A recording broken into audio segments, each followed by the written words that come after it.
So let us very quickly get started. As you can see that we have already discussed what are product classification and characteristics. As is in your screen, we say that anything that can be offered to the market,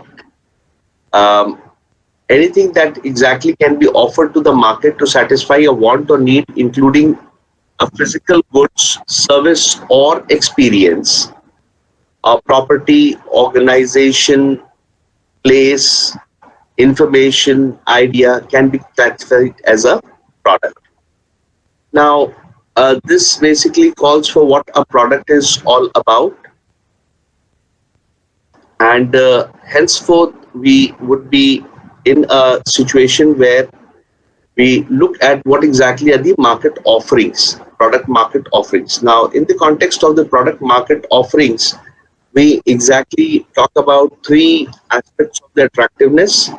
There is value-based prices, product features, and service mix and quality. So technically, these are the three dimensions of the pivot on the basis of which any market offering finds its attractiveness. And the aspect can be what is the service mix and quality, what is the value-based price, and what is the product features and the quality which exactly is being offered. Now, when you look at the next important aspect, I said that we would be looking at the customer value hierarchy and the product levels, where we have the core product in the center, followed by the basic product, which is having circumscribed by expected product, then augmented product, and something which creates a delight, which is called as the potential product. So technically, these are the 5 levels of the product hierarchy. Then we classified the products as durable, tangible, and usable, as well as non-durable, durable goods, and also as services. This is in the context of durability versus tangibility classification. Then consumer goods were classified as convenience, shopping, specialty, and unsought goods. Unsought goods are something that we really do not want to actually purchase. Even though we have a positive need for that good, we do not want to actually purchase. Like, for example, I said RCT procedure, root canal treatment procedure, a dental root canal treatment procedure. Maybe you have a pain in your tooth and you'd like to get an RCT done, but technically you do not feel that you should go and get it. You'll try to avoid it because everybody fears a dentist chair. Or let's say, for example, right now in the context of the COVID, you must have seen that everybody has been said that you got to take a anti-COVID shot, that is a vaccine shot, and so many people did not go to get the vaccine shot. But I must remind all of you that please get yourself vaccinated. I have got myself vaccinated and I have taken both the shots, that is the first shot as well as the second shot, and there is nothing wrong. You see, I'm sitting in front of you, there's no problem. So whatever fear or scare you have, please do away with it, because I'm telling you, I have taken both the vaccine shots, and I'm sitting in front of you, and there was no reaction or nothing of any sort that happened. So there is no reason why you should not get yourself vaccinated. So please go and take yourself, get yourself vaccinated, get yourself registered in the COVID website, and please go and get the vaccine like shot for all of you. It can be any vaccine that you have to take, but please get it, because it will take 4 to 6 weeks for the first shot and the second shot, and then another 2 weeks. Only after that your immunity will actually start kicking in. So of course antibodies are going to come up in your bodies, but from the day you take the shot, and you'll start feeling it, because you'll get a small amount of feverish, but that will be only for 1 day after you take the first shot and after you take the second shot. It's natural that the moment antibodies start developing in your body, you're going to get some amount of feverish aspects. but that is not going to create any sort of a problem. And I have taken both the shots, and it's been, I think, about 6 days more than the second shot that I've taken. There's no problem at all. So people who are scaring you, people who are putting all those rumors, they're all crazy, because that is the reason why if everybody would have got vaccinated at the right time, this sort of a chaos as we are observing in the environment, it would never have been there. So please go, and what the government is saying, please do that.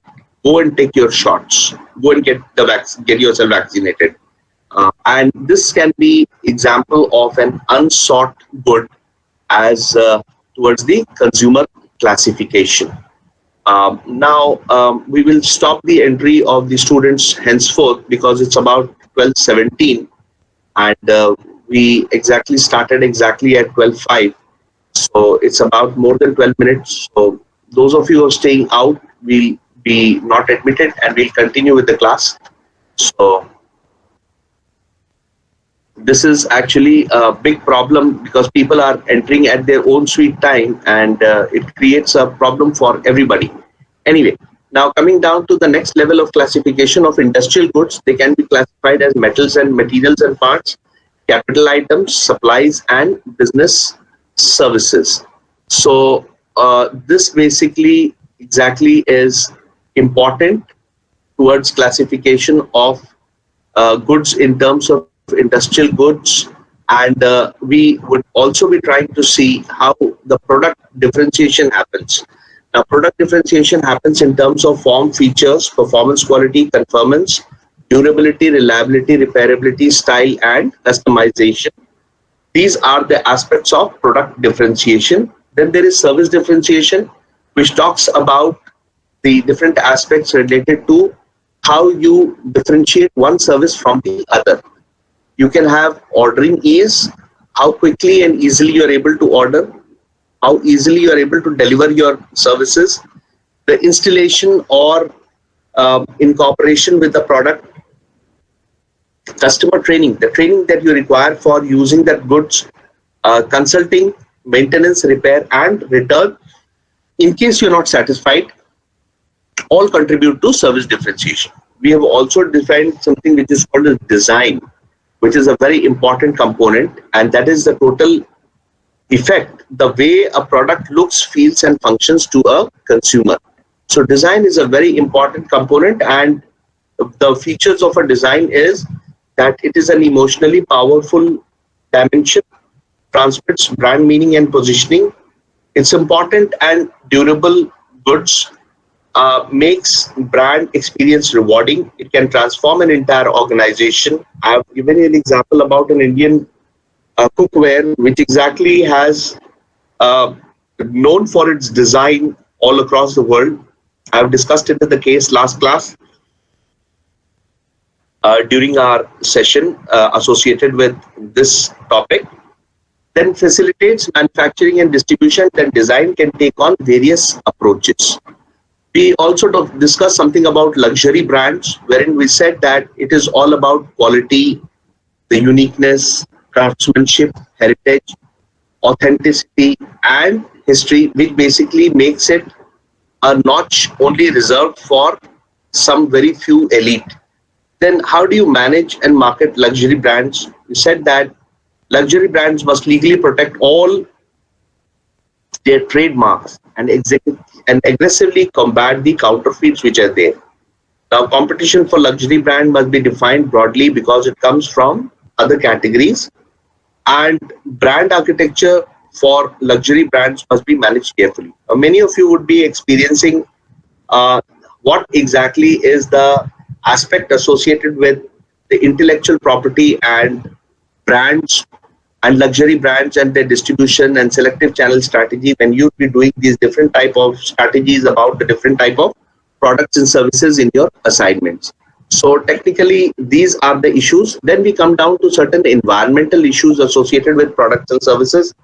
Environmental issues are also playing increasingly important role in the design of a product and also the manufacturing. Today, we have the concept of sustainability and green products. You must have seen there's a huge amount of hue and cry over the ban of the polythene and plastics.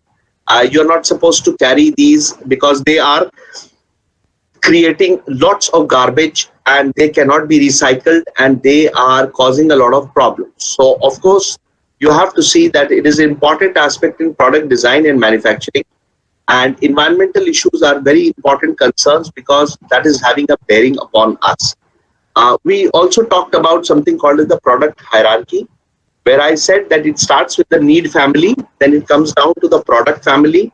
Finally, we narrow down to product class within the product family, and then product line within the product class. This product line will have product type, and then it will be having something called as the product aspect, which exactly is called as item. So product type, and then we have got something called as item. So need family, product class, product line, product type, and product the item. This exactly happens to be the product hierarchy that exactly is there. Then we have something called as product system and mixes. We also discussed about this product system and product mix or assortment, where I said that this is about width, line, depth, and consistency. Now, we have discussed these important dimensions in our session earlier, where I said what exactly is a product width, what exactly is a product line, what exactly is the product length of the product, the width of the product, how many lines are there. Then we also talked about what exactly is the number of items within the line. That is called as depth. That is, if a length has less number of items, then it is called a less deep. And if it has a long number of items, it is called as a very deep length. So the number of length will define the width. The size of the length will define the depth. And the amount of products that are across the different lines is called the consistency. So with this, we have already discussed in our earlier sessions. We would also be looking at the product line analysis and how they contribute to the sales and the profits, where I'm talking about the product items and sales. Now you see the sales is marked by a dark blue, and the profits is marked by a smaller. Now you see here the profits that you are getting is going to be the same, but in item number 1, the percentage to sales and profit contribution is 50%, while it is 30% in the second case. And here, if you see that the sales are less, but the profits are more. That is, if the sales are just 10 and the profit is about 20. So, and here the sales are even lesser. Let's say, for example, the sales are something like around 5, and then the profit is nearly 12 or about 15. So technically, and here you see that the sales are 5 and the profit is 5. So technically, this is all about how the different type of analysis, that is sales and profits, are related. So if you're selling more, so definitely item 2 is the best sold product, where basically you have got the amount of sales and the profit ratio is nearly same. But here, if you're looking at the sales, profit is lesser than the sales. So you have to, if you have to, for getting this level of profit, you have to do nearly the double amount of sales. So this basically is not very comfortable to sell, but rather product number 2 and product number 5 is comparatively easier to sell. But then a product number 5 sells less, but product number 2 sells more. Rather, one of the most profitable products would be 3 and 4, but again the sales are less because people have a lesser demand for product number 3 and 4 and 5. So if you want to say that what exactly is the product which is easiest to sell, so the easiest product to sell is product number 3. So technically, this is how sales and profits and product line analysis is done towards the product mix, which exactly is existing in the market. So yes. Sir, how can the profit be more than sales? Yeah, it's a very interesting question. How can the profit be more than the sales? Now, let's say, for example, if you are selling 10 items, then you have got 10 items. So 10 items will be more than the sales. Now, let's say, for example, there is something called as the cost, which is also there. Okay, cost of selling. So technically, expense minus cost or sales minus cost is equal to profit. Okay, so technically whatever is the sales, let's say for example, if the sale is 10 rupee, and if you have to, in order to do that sales of 10 rupee, you have to invest 1 rupee. Okay, so now what happens is, for a sale of 10 rupee, you're getting a profit of 9 rupee.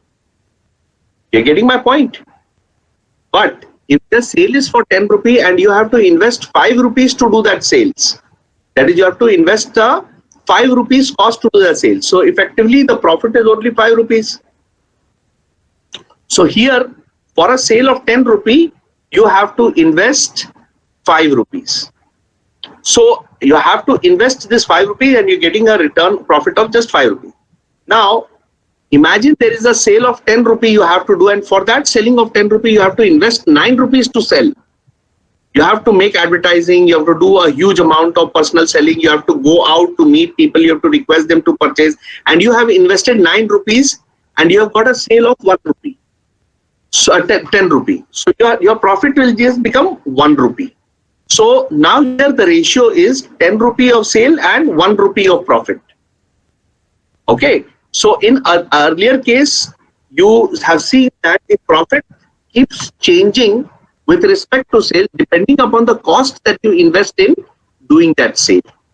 So let's say, for example, if something is selling all by itself, like for example, cold drinks, you don't really have to actually go and sold, because this is pre-sold concept. Any sort of a cold drink or any sort of goods which exactly are impulsive purchase goods.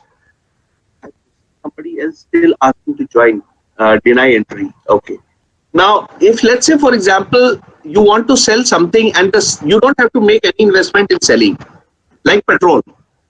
You really don't need to sell, because the moment you exactly are having fuel in a petrol pump, they don't ask people to come and buy petrol. But let's say, for example, if there's a personal selling goods, you'll have to go door to door to sell those goods. So definitely the cost of selling of the first goods is 0. But the cost of selling the second goods is very, very high. But the sales are same. So definitely the profit in the first one is very high, but the profit in the second one is low. So that is exactly how sales and profits are related to each other, because there is a cost also associated with the sales. I hope I'm clear with this. Yes? Somebody who Not really, sir. Not really. Okay, Abdas, I'll just ask you one question. Let's say, for example, you sell a product for 10 rupee. Okay? Okay. And you have invested 5 rupees to sell the product. What is the profit?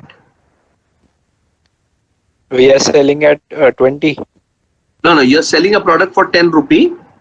Okay. And you have a cost of 5 rupees to sell this product. You have invested 5 rupees to sell this product. Then 5 will be profit. Okay. Now, let's say you have another person who just comes to your home and says that I want to buy the product. You never went out to sell this product. And you again sell the product for 10 rupee. And for this person, you have not invested anything, because the person came to your home to buy the product. You didn't go out or convince anybody or invest a single penny on your motorbike to go and sell this product. Not you did any advertising, but the person came to your home and said, I want to purchase this product, please give it to me. Now, what is the profit? You invested 0 rupees, 10 rupees. So now you see the sale is 10 rupee. In the first case, the profit was 5 rupees, and the second case, the profit was 10 rupees. You're getting my point? So now if you plot the graph, in the first case, where you had a sale of 10 rupee and you invested 5 rupee for selling it, you got a profit of 5 rupee. This is the first graph. Can you see that? Yes, sir. And in the second case, where you had a sale of 10 rupee and the profit was 10 rupee, this is the second graph. Second one. Can you see that? Yes, sir. So that is what I mean by this.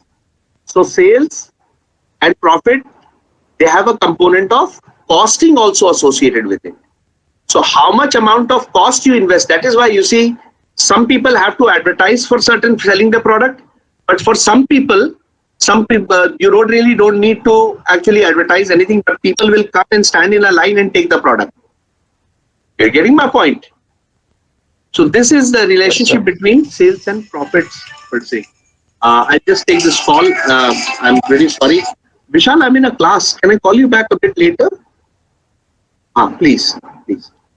So, sorry for the disturbance. Now, let us look at the next type of a situation where we have got a product line analysis. Now, we are here considering something called as paper, the GSM of the paper. You have seen there are different type of papers which exactly are used in the market for a different purpose. You can use certain paper which are very thick. There are certain paper which are very thin, and there are certain paper which are medium paper. So now let us look at exactly the different type of products and the different type of papers and the different type of product line analysis and the market profile and imaging. So I want you to please pay attention to this product map, which exactly I'm sharing with you. Now, this product map says that it takes up for two key decisions, the product line length and the product mix pricing. That is, what should be the product mix pricing and what is the product line length. That is, what should be the length of the product line. That is, how many things do we need to keep in our product line. So, अगर हम we're talking about product line, then if you're looking at the bottom, that is the axis over here, you've got low, you've got medium, you've got high, and you've got extra high. Now these are the GSM of the paper weight. That is 90 GSM is low paper weight, medium paper weight is 120 GSM, high GSM is 150 paper, the high GSM is high paper weight is 150 GSM, and extra high paper weight is 180 GSM. So technically these are the four type of product categories. Okay. But if you're talking about the finish of the paper, then we've got a low finish paper, we've got a medium finish paper, and we've got a high finish paper. So effectively, we want to see what type of paper we actually want to. Now there's a paper company called JK. Now JK has to decide for what it is going to create what type of paper. Now there are three types of market. One is for general printing. The second is for office supplies. And the third is for point of purchase display. That is the display which is done at different locations, and we are going to use paper for printing the display. Second is for general printing purpose. There are certain papers which is required. And the third is office supplies for doing different type of work in the office, for writing, for printing, for photocopying, for doing different type of writing of different brochures, or creating memos or things like that, or routine paperwork, which exactly, or hard copy outputs or printing work. All these things required certain office supplies for paper for that. Now there are certain point of purchase display where exactly you are using paper for printout for paper. The printers are using paper for creating different point of purchase displays. Like you've got different type of signs and signages which are put in different shops. And then there is a general printing work.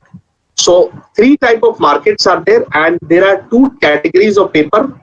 One is paper on the context of weight, and the second is paper on the context of the finish quality.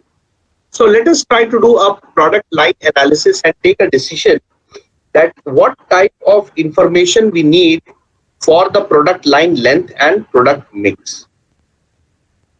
So we are going to be looking at, let's say, a company X item. Now company X, if you're trying to look at the company X item has low weight. Okay. If you're looking in this quadrant, the first quadrant, which has a low weight of 90 and medium. Okay. Low weight and medium quality paper is company X. Now, let's say this company X is called as JK. JK is the brand which is making this paper called as paper X, which is a medium quality paper and low GSM, 90 GSM, medium finish quality. So product X is what it is making. Now it has a competitor which is called as Mr. D. Now Mr. D is the competitor brand. Now this is also making a medium quality and low. Now this is the competitor of JK. Also, if you're trying to see that this is also making for a low quality and a low GSM paper, D. But X is not making this paper. Also, D is making a low GSM and a high quality finish. So D has a wider range of paper compared to X for this market. So definitely, if you're trying to see the competition, D is much better placed than X. But if you're trying to look at two other segments, then the next competitor that it is going to have is called as B. But X and C are two players which are going to face a lot of competition from D and B. In fact, the market leader in this segment is D. So general printing, if you want to see who's the market leader, D is the market leader because it is offering all sort of products for low range of low GSM paper. But X has only for medium. X does not have for low finish, nor X has for high finish. So technically, X loses in this market share. But when you come to the next market share, that is for office supplies. Now, when you're looking at office supplies, then it is medium weight low and medium weight high. So here X is having a leadership quality because this is having for medium and high, both range are present, and for both medium weight and high weight, both projects this is present. So X has an edge over office supplies. But if you're looking at the products A and B, A also offers a medium and low, but it is all only for high, very high quality weight of paper. So maybe it is something like a bond paper. Okay. But for general printing office supplies, the market leader is X. So technically, you see, for general printing, D is the market leader, and for office supplies, X is the market leader. So this is how, and if you're talking about point of purchase display, then C is the market leader because it has the maximum number of products in the medium weight and in the high weight in a medium range and high range of finish quality also. C is offering a lot of goods. So technically, when we try to draw these lines, these red lines, they basically define the different categories of domains of market and tell you who is exactly operating where in what segment of the market. If you remove these lines, then basically it is the entire array of goods which are there for general printing, point of purchase display and office supplies in terms of the medium weight and finish quality. But when you actually create these lines, you technically create the three categories of market and the important players within it, and they will help you decide who exactly has the market edge, that is in terms of the market leadership share in each of the segment. This is called as market profiling and imaging in the context of product map for product line, paper product line. So this is how product line length is created. So sometimes what happens, we do something which is called a line stitching. Sometimes we do which is called a line filling. Sometimes we do which is called a line modernization, and sometimes line featuring and line pruning. Now what we mean by this is line stretching. That is, we can stretch the line up and down the market, up market stretch, or we can do a two market stretch. That is, we can stretch down. Like for example, if you look at the automobile segment, I will tell you that Tata's, when they came up with a product called as Tata Nano, this was basically a down market stretch. they started catering to the two-wheeler segment who basically wanted to upgrade to the car and was going in for a second-hand car. So they decided to come up with a new car segment for them that was called as Tata Nano. That is why they came up with a product which is called as a car for 1 lakh rupees, because they were doing a down market stretch. So this is a type of a line stretching where they came up with a new product for a new segment. Then if you're talking about an up market stretch, let's say for example, if there's a car like for example which is coming into an electric car segment. Okay, so let's say Tata is coming up with a product called as Nexon. Tata Nexon is coming up with an electric car. Now this is an up market stretch or a new way stretch. Or let's say it is coming up with Tata is having a tie-up with Jaguar. Okay, or Jaguar when Tata, so that is basically coming up to the luxury segment. It's broadening its base to a new upmarket stretch. But if it's doing a two-way stretch, that it is catering to both a new over segment as a lower segment of the market, it's called as a two-way stretch. Then there is something called a line filling. Now, what line filling means, let's say for example, there is a car maker which exactly has one segment which is not that. Let's say for example, they were making an economy segment, they were making a high-end segment, but they were making a family segment, but then suddenly the SUV segment was not being filled. So they have come up with a model for the SUV segment, and this is called as a line filling. Now line modernization, that is you come up with a new type of a variant. Then line featuring, that is within the category you got multiple type of offerings. Line pruning, like for example, they have discontinued Maruti 800. That is, they have cut it out. They had changed it with Alto. Now they have discontinued even Alto.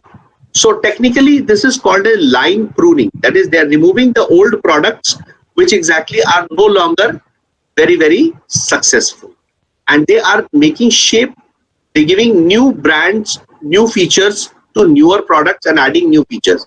Like that they came up with, if you're looking at the line pruning, they decided to remove one car and they came up with another new segment. Like for example, they came up with Ignis. They came up with a new type of a feature with a new, they replaced it with a new brand. So technically, this is exactly is how line lengths can be either added, it can be stretched, it can be modernized, it can have new features, or it can be cut to accommodate newer products. Now we are going to make a product. Excuse me, sir. Yes. So, what is the difference between line modernization and line pruning? So pruning means cutting. Pruning means cutting, and modernization means that you exactly are trying to have a newer context incorporated. Like let's say for example, if I want to modernize a segment, like I'm going to add some features which exactly are not there. Like let's say if I want to say that there is a segment for which there is only manual transmission and I come up with automatic transmission. Okay, that is, I have a car which exactly is automatic transmission. So I have added automatic transmission to earlier manual transmission cars which exactly are there. So manual gears are given away by automatic gears. So this is a sort of a modernization that I have done because I have catered to one newer segment of customer within that same category. So let's say for example, somebody who wanted to go for a Baleno brand of Suzuki Motors, like Baleno. The brand was Baleno, but that was going for only manual transmission. So it had 5 synchronous forward gears. But then suddenly what happens is that this customer says, no, I don't want to have a manual transmission, but I want an automatic car. That is, I don't want the clutch to be there. I want it to be an automatic car. Now, even in automatic, can be 2 segments. One is the CVT, and that is a constant variable transmission, and another is purely automatic. So CVT and complete automatic are the 2 variants which can be there, which can be a further sort of a segmentation within the segment for a brand called Baleno, which is one of the product items in a product length for the sedan segment, because the line is sedan. And within that, this item is Baleno. And within Baleno, you have got two type of modernization. One is a CVT, one is a perfect automatic, and the third is the manual transmission. So technically what happens is this is called as modernization. And when I'm talking about pruning is like, let's say for example, somebody says, I want to go and buy a Maruti 800.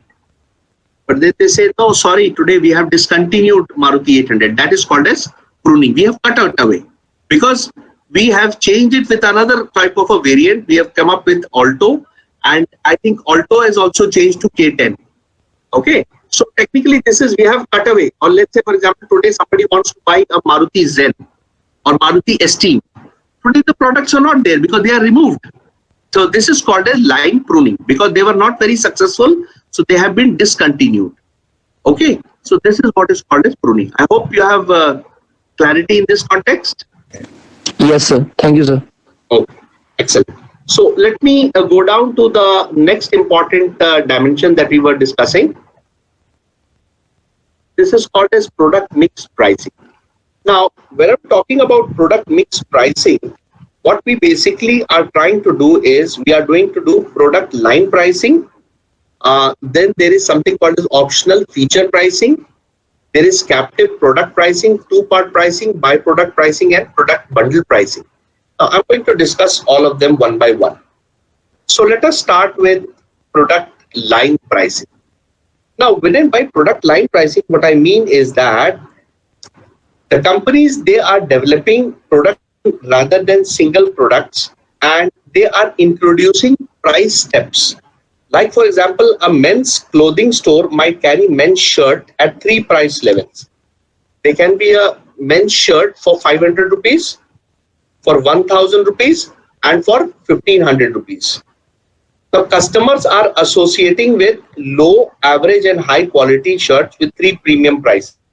So technically, there can be one type of a customer who says that probably I want a high price shirt. So technically for that customer, the price is 1500. But then somebody who wants an economy shirt might be looking at a shirt for the range of 500 rupees. And for that also the product is there. So when you have got a product line pricing, you're basically offering 3 or 4 price points catering to all type of customers for a specific brand. Okay, the seller decides to perceive quality effectiveness that justifies price differentiation. This is associated with product line pricing. That is, when you go to buy a product and you find that you have a specific type of a budget and you have a specific type of a requirement, but then your requirement and budget are not fitting to each requirement them. So, but you have a product which caters to both of them. So the same brand is offering a shirt for 500. That does not mean it's an inferior shirt, but it is catering to another segment. Then there is another shirt for 1500, which is catering to an elite consumer as well. So the same brand is not missing any consumer. This is called as product line pricing. Then we have got the second type of a pricing, which is called as optional feature pricing. Now, when we mean by optional feature pricing is, let's say, for example, if you want to go for a car, you've got different variants. You have got the base model, then you have got the supreme model, then you have got the elite model, and then you've got the value for money model. Now, the elite model will have all the features. That is called a fully loaded car. It will have like features like a sunroof. It can have features like 360-degree camera display. It will have features like infotainment system. It will have features like onboard computer. All these features are there. Individual seat air conditioning. All these features are there in our top variant. But in the bottom variant, you will have only the basic features which exactly are there. So effectively, these are called as optional feature pricing. That is, on the basis of features, the different models are there. So this is for base one, the pricing is different. For the higher one, the pricing is different. So this is called as optional feature pricing. if you look at the brand called as Ignis by Maruti, which have recently launched, they have come up with 4 type of variants. You've got Sigma, you've got Delta, you've got Alpha, and you've got Zeta. Alpha is the top variant, Zeta is after that, Delta is after that, and Sigma is the base variant. So these are basically the 4 type of optional feature pricing. Similarly is with Baleno. You've got Alpha, Zeta, and Sigma.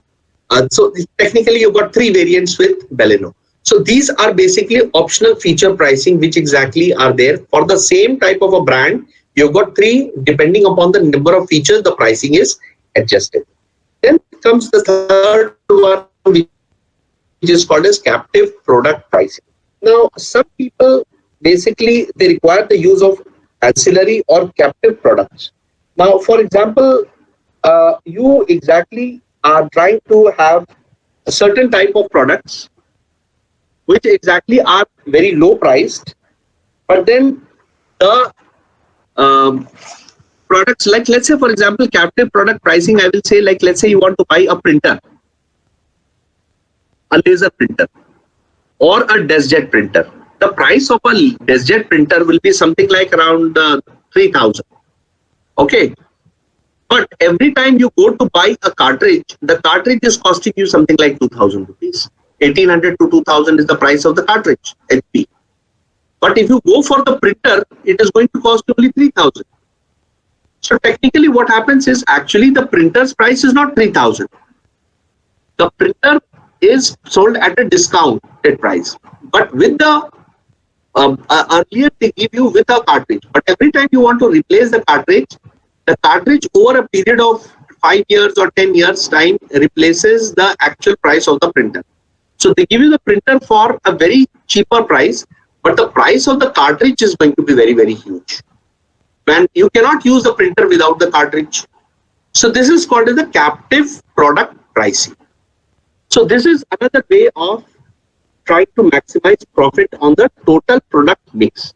So effectively, if you want to buy, or let's say for example, you want to buy a mobile phone. You want to buy a SIM, the service, the airtime service. When you want to buy, the price of a SIM is very less. Probably sometimes you're going to get the SIM for free also. But how do they recover the price of the SIM or the price of the service? By the recharge that you keep on doing for the airtime. So every time you do a recharge for the airtime, you basically are actually paying the price in small components of the SIM, which was given to you for free. That is why when they came up with number portability, it became a huge hue and a cry. And then the Information Regulatory Authority, IRA, had to come up with a notification for this conversion mobile number portability, MNP. So this is called as captive product pricing. So we have discussed product line pricing, we have discussed optional feature pricing, we have discussed captive product pricing. Now we are going to be discussing something called as two-part pricing. Now what we mean by a two-part pricing is, before that, let me give you a small caselet of Hewlett-Packard. In 1996, Hewlett-Packard began drastically cutting the price of the printer by as much as 60% in some cases. HP could afford to make these cuts because customers typically spend twice as much on replacements such as cartridge, toner, and specialty paper as the printer over the life of the product, and the inkjet supplies typically carry 45 to 60% product margin. As the price of the printer dropped, printer sales rose, and so did the aftermarket sales. Now, HP now owns 46% of the worldwide printer business, a share that accounted for 32% of HP's 13.4 billion profits in 2008. So you see, this is a type of a captive product pricing strategy made by Hewlett-Packard. Now we come to two-part pricing. Now, two-part pricing consists of a fixed fee plus a variable usage fee. So let's say, for example, cell phone users, you have to pay a monthly fee plus charges for calls that exceed their allotted time. Also amusement parks. Like for example, there is an admission fee, and then there are rides, which exactly for every ride you'll have to pay a certain amount of fee, but there are certain rides which are free. So you have a basic service, and then you have got a premium service. So you exactly have a basic service, and then you've got variable service. So you go to a park, that is an entertainment park or a carnival park. Entry would ask you something like around 500 rupee ticket, and that with 500 tickets you will have 5 rides free. Okay, but beyond 5 rides, any time of more rides you want to do, you'll have to pay extra money. Now this is called as two-part pricing, that is fixed price and variable pricing that is there. Then there is something which is called as a byproduct pricing. What we mean by a byproduct pricing is that production of certain goods, like for example, you exactly are priced on the value.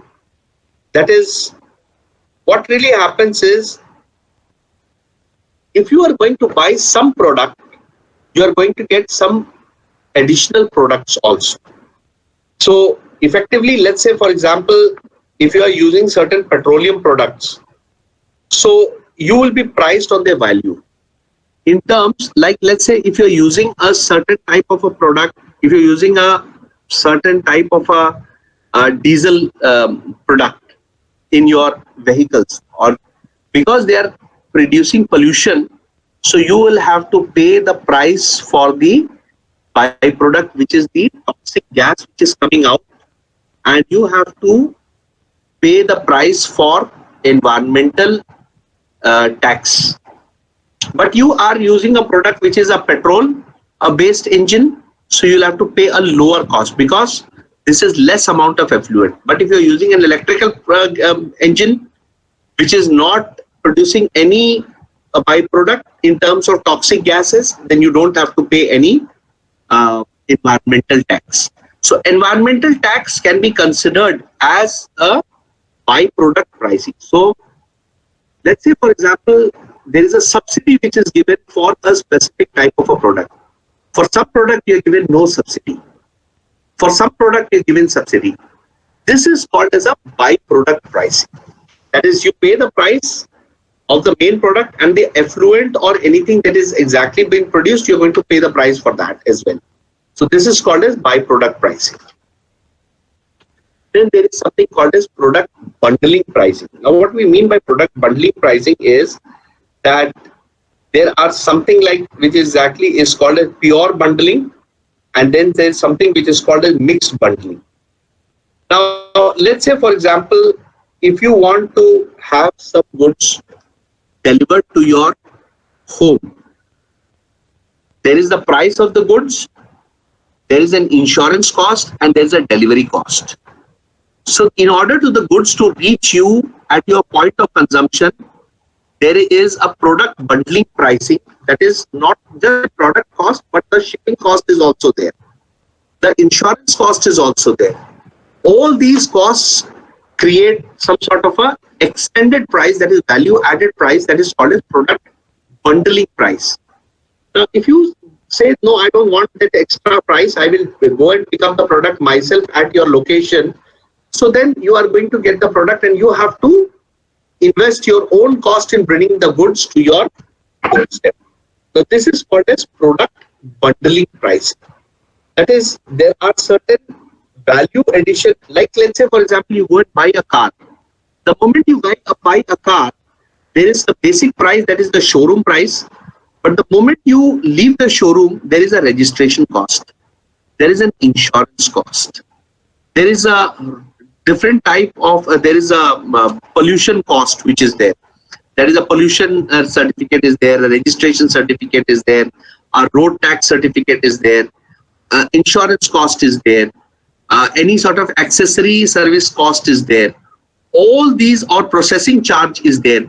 All these things are product bundling pricing. So technically, on-road price is the sum total of all these bundled pricing along with the basic showroom cost of the vehicle.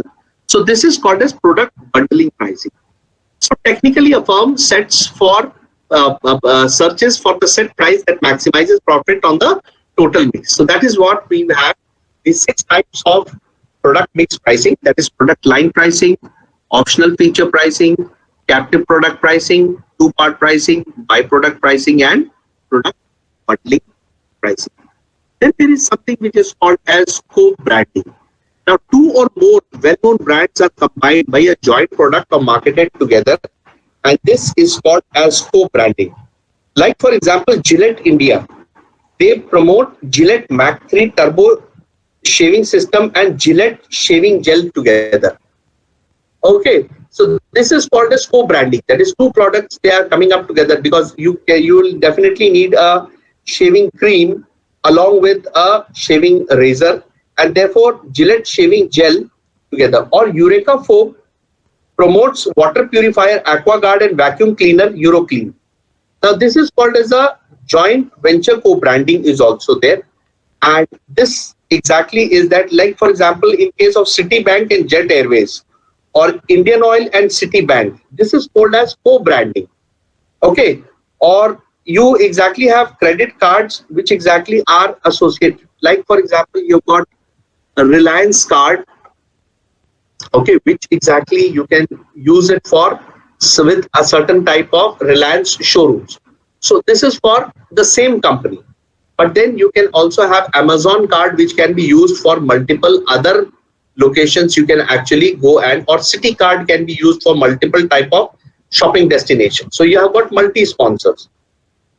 These are different type of situations where 2 brands, they come together and they market together jointly in order. Like for example, Coke, they have a tie-up with, or Pepsi has a tie-up with one pizza entity, and they say that if you're going to buy McDonald's, you're going to get only Pepsi, or you're going to get Coke associated with them. Now this type of a joint, this is called as co-branding. That is, one brand takes the benefit of other brands and tries to sell itself. Then we've got something called as ingredient branding. Now ingredient branding is called as co-branding, that creates brand equity for that are necessarily within other products.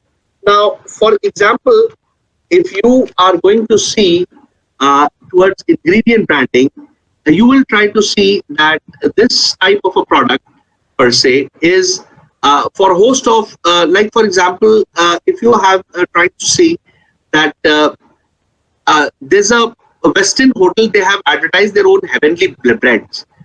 Heavenly beds are associated with Western hotels, that every Western hotel will have a bed which is called as the heavenly bed.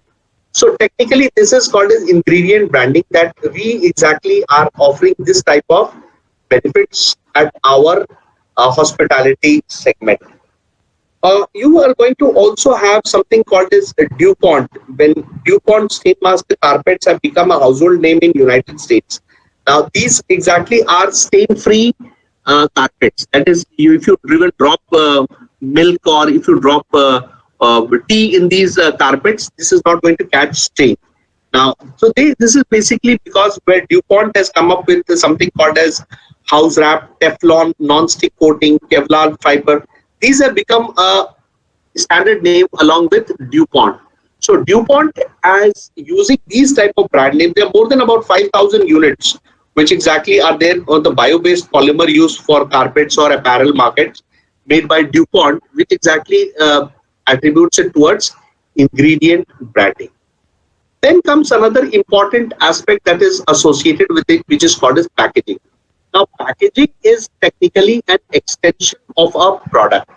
So many times a product is defined by the packaging, and packaging is a very important dimension of the product, to an extent that packaging is used by different type of organizations for even silently advertising for the product.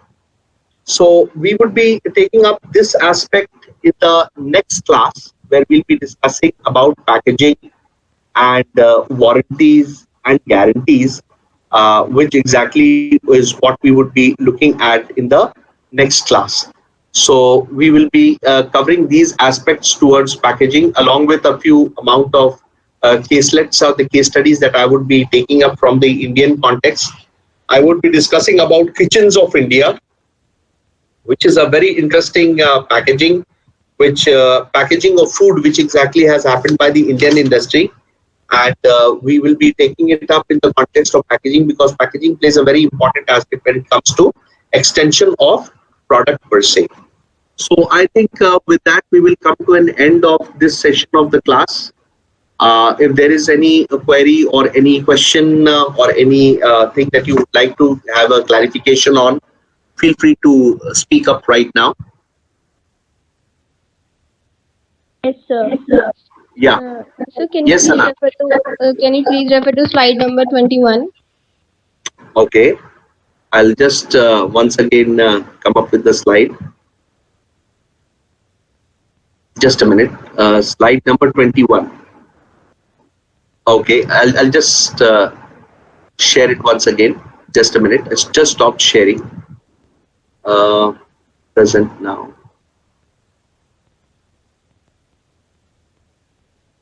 Okay. Yes. Is it visible? Yes, sir. Sir, in office supplies, why B can't be the market leader? Okay. B can't be the market leader in office supplies. Now you see, B is having extra high and low. Finish quality is low and extra high weight paper. Okay. Okay. Now, extra high weight means the paper is very thick and the quality of the paper is very low. The finish quality is very low. So probably if it is printed, it might smudge. But you know, for office supply, A is also having an option over here, right? Yes, sir. Yes. And also A is having a high quality but a medium level also. Yes, sir. So you see, if you're looking at this diagonal, if you're looking, then for B, you have got two options. A is also there. Okay. But then A is only in this segment, extra high segment. But if I want a medium segment and if I want a low segment, then even A is also not there. So Yes, sir. then I have the only best alternative arrangement is this segment, that is X. Because X is giving me for medium, which is given by A and B. Okay. But then if I want only for very thick printing, very thick quality paper for printing, then I can go for A. Because I've got two options, medium finish and low finish. But B is giving me only one finish, that is a low finish. And that is also extra high. So B can't be the market leader. Okay. Okay. Okay, sir. Are you satisfied? Yes, sir. Okay. So this is basically how we try to do a product line analysis when we have got multiple number of products. Now, if you're looking at product number B, just product number B, mentally switch off all the products and just look at product number B. So B is making low quality, high finish. B is making medium quality, medium finish, and B is making high quality, low finish and high finish. So B has got its portfolio for all the market. But then, so B has in office supplies also B is there, point of purchase display also B is there, and for general printing also B is there. Okay. But then we have to see how well it is placed in which segment. That is why we say do not put all your eggs in one basket, but you should be in multiple markets. Okay, because in case you are not able to survive in one market, at least the other market can keep you afloat. Your business can be afloat by your goods in other segment of the market. Okay, you may not be the leader in one segment, or you might have a top competition in one segment, but probably in the other segment you might be having a better chance. Now you see B is better placed in this segment. In the general printing, B is much better placed, isn't it? Yes, sir. Than it is placed in the office supplies. So B should try to focus more of its marketing efforts or advertising or product positioning or pricing of its products in the general printing segment rather than in office supplies, because in office supplies it will be having very difficult or very high cost to sell the products, but it will be having very easy cost to sell the products in general printing. So technically, if you're looking at the graph, if it tries to look at this segment in the general mark printing segment, it will be more comfortable that it will be having the second type of a graph. Okay, but if you're looking at in this segment, that is in office supplies, it will be having the first type of graph. Okay, it will have to have a lot of investment or a lot of sales for lump sum little amount of profit. But here it will have to have literally no investment because it is merely a market leader. So the sales will give him equitable amount of profit because costing will have to be very less, because it will be a pre-sold concept and people will be readily buying their goods because of its amount of leadership quality in the general printing segment. Okay, so this is how product line analysis is done. Hope you're satisfied. Yes, sir. Very much. Thank you. Okay, thank you very much. If there is any other doubt with anyone else, you are most welcome to ask me. I would be more than happy to explain you the situation. Else, if there is no doubt, then we can sign off for today. And we will be trying to connect at a later time. And we will try to see if we can have some extra scheduling, because I did try to talk to the dean and the chairman requesting for some extension in the last working day so that we can have some more sessions and finish our course well in time because of the time that we missed in the last couple of weeks. So let's see. I think we'll get something like about 8 to 10 days. I am very positive about it. So that's about it for the day. Thank you very much for being with us.